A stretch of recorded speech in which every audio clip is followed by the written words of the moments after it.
بسم الله الرحمن الرحيم. واتل ما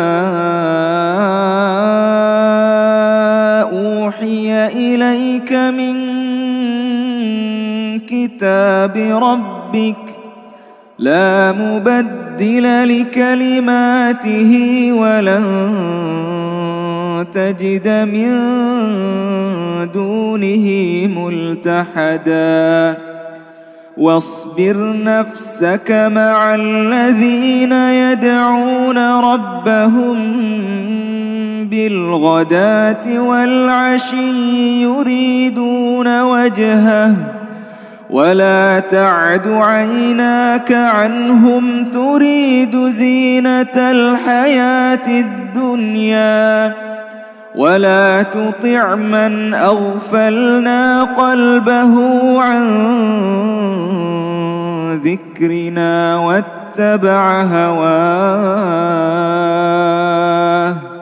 وكان أمره فرطا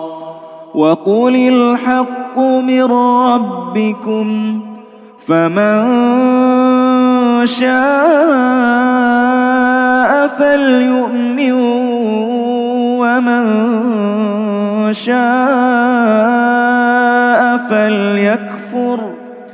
إنا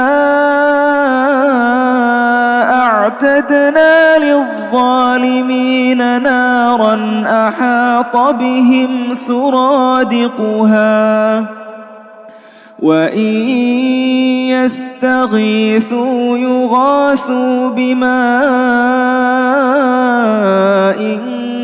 كالمهل يشوي الوجوه بئس